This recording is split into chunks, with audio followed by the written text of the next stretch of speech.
You don't start off as a monster. That's the part nobody tells you. You begin like everyone else, a regular kid, pale, sickly, the kind who avoids sunlight like it personally offended you. The other kids call you Polito because your skin looks like someone forgot to finish coloring you in. You spend your childhood in the shade, quiet, invisible, unremarkable. But here's the thing, you're not quiet because you're shy. You're quiet because you're watching, studying, planning. Your first victims are insects. You pull wings off flies with the patience of a surgeon, cataloging their little twitches like a scientist with zero ethics clearance. Then it's birds. Then it's your mother's cats, one by one, until she stops getting new ones. Each kill feels like leveling up in the worst RPG ever designed.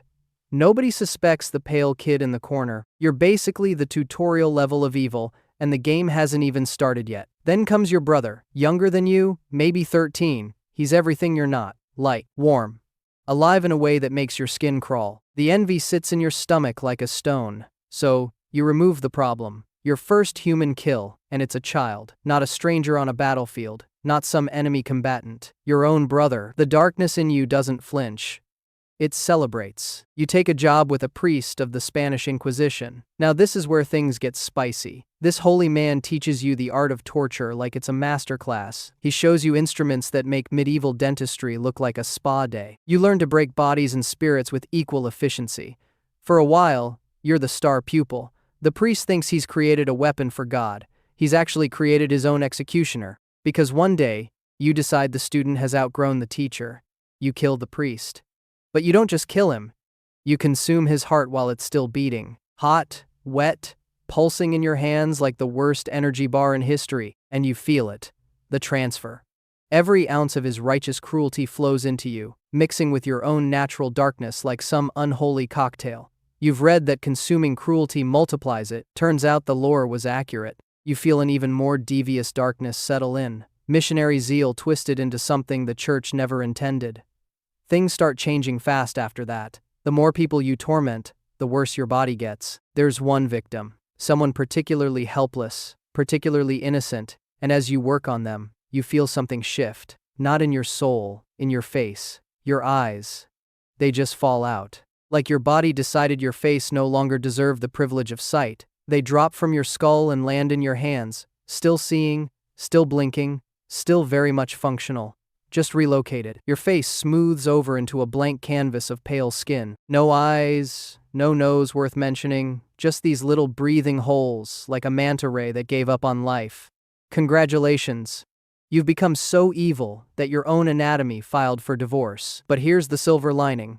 You can still see. You just have to hold your eyes up to look at things, pressing them into these fleshy slots in the center of your palms, like some cursed version of stigmata. Your long, blackened fingers splay out around them like eyelashes. Want to blink? Close your fists. Want to look around? Hold up your hands like you're directing traffic in hell. It's not convenient, it's not comfortable, but it's yours. Now you need a home base. And you don't do things small. You carve out an underground lair that looks like someone crossed a cathedral with a nightmare. Arched ceilings, pillars, warm amber lighting. Very Airbnb chic if the host was a cannibal. There's a massive fireplace, elaborate keyhole designs on the cabinets that look like Cerberus from Greek mythology, and the piece de resistance, a long banquet table stretching the length of the room, absolutely loaded with food. Grapes, pomegranates, roasted meat garnished with cherries, bright red caviar, wobbling gelatin, puddings that look straight out of a royal feast. Everything drenched in shades of crimson, because subtlety left the building centuries ago. And the walls? Oh, you decorate the walls with paintings of yourself, eating children, one after another, depicted in a style that deliberately mirrors the Stations of the Cross you'd see in any Catholic church. Instead of Christ suffering, it's children begging for mercy they'll never receive. You commission this art like someone decorating a trophy room, except every trophy is a horror. The children come. Of course they do. Drawn by the feast, by hunger, by curiosity. They wander in wide-eyed, reaching for the fruit, the meat, the sweets. And the moment they take a bite, you wake up. Every single time. You grab them before they can scream, and you consume them whole.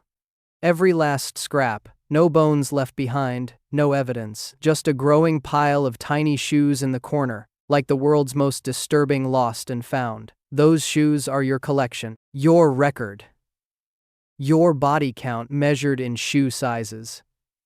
Decades pass, maybe centuries. You eat so many children that you balloon in size, growing fat and grotesque on a diet of pure innocence. But then something changes. The visitors dry up, the meals stop coming, and you're forced into a long, deep slumber, a hibernation that stretches on and on until all that fat melts away and your skin just hangs off your frame like a deflated balloon animal made of human flesh. You become this saggy, wrinkled monument to gluttony, a stick-thin skeleton draped in curtains of loose skin that jiggles when you breathe. You sit at the head of your banquet table, motionless, your eyeballs resting on a little silver plate in front of you like the world's most unsettling appetizer. The food on the table somehow stays fresh, enchanted or cursed or just really well preserved. The candles somehow stay lit. The paintings watch from the walls. And you wait. Years, decades. The world above you tears itself apart with civil wars and fascism and people doing monstrous things to each other without even needing to lose their eyes first. Amateurs. Meanwhile, you sit here, gathering dust, the scariest thing in a room that nobody enters. You're basically a screensaver at this point. Then one night, the wall opens. A little girl steps through. She's maybe 10, wearing a nightgown, carrying a piece of magic chalk and an hourglass. 3 fairies flutter around her head like the world's least helpful GPS system. She looks at you sitting there, this pale, faceless, saggy horror show at the end of the table, and she doesn't even scream. Kids these days. She heads for the cabinets on the wall, 3 ornate cabinets with keyholes shaped like snarling 3-headed dogs. The fairies try to guide her to the center one, but she ignores them and opens the one on the left instead. Smart kid. She grabs some kind of golden dagger and tucks it away. So far so good for her. If she just turns around and walks out, this is a clean getaway, a speed run, a perfect heist. But she doesn't. Because there's the table. And on the table, there are grapes. Big, plump, glistening grapes that look like they've been waiting centuries for someone to eat them.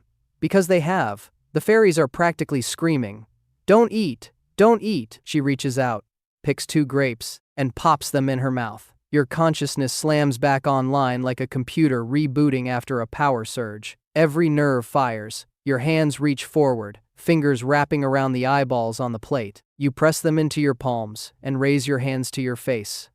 The world comes flooding back, blurry at first, then sharp. You can see. The little girl freezes.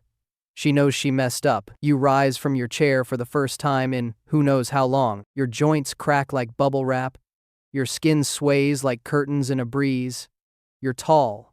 Taller than you remember. Your saggy frame unfolds from the chair like a marionette being pulled upright by invisible strings. But first things first, those fairies. You snatch 2 of the 3 buzzing little nightlights out of the air and bite their heads clean off. Blood sprays across your chin. It's like a Goya painting come to life. Saturn devouring his son, but bite-sized. One fairy escapes. You let it go. You've got bigger prey. You lumber after the girl. Hands raised, palm eyes forward, fingers splayed like the creepiest thing to ever chase someone through a dining room. You're not fast. Let's be honest. You move like a shopping cart with a bad wheel through a parking lot of molasses. But you're relentless. Every step is a promise. Every lurch forward says, I have nowhere else to be, and neither do you. The girl runs for the door she came through, but the hourglass has run out. The chalk door is sealed. Dead end. You're closing in, your saggy skin swaying with each ponderous step, when she does something unexpected. She climbs onto a ledge, pulls out that magic chalk, and draws a brand new door. On the ceiling, the portal opens. She scrambles through. The surviving fairy zips after her, and just like that, she's gone. The door seals behind her. You're left standing there, hands raised to a closed ceiling, grasping at nothing. Your palm eyes stare at smooth stone where a portal used to be.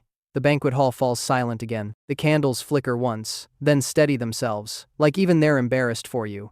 You lower your hands, remove the eyeballs, place them gently back on the silver plate, and you sit down. Back at the head of the table, the food is still there. The paintings still watch. The pile of shoes still sits in the corner. Nothing has changed. You fold your pale, saggy hands on the table and settle into the chair. You know what the worst part is? That was the most exciting thing that's happened to you in centuries, and you blew it because you stopped to snack on the appetizers instead of going straight for the main course. You're basically that guy who loses the game because he couldn't stop looting side rooms. Anyway, back to being furniture. Maybe next time you'll skip the fairy hors d'oeuvres and lead with the chase. Or maybe you'll just sit here forever, the world's scariest decoration at the world's loneliest dinner party, waiting for someone to eat a grape.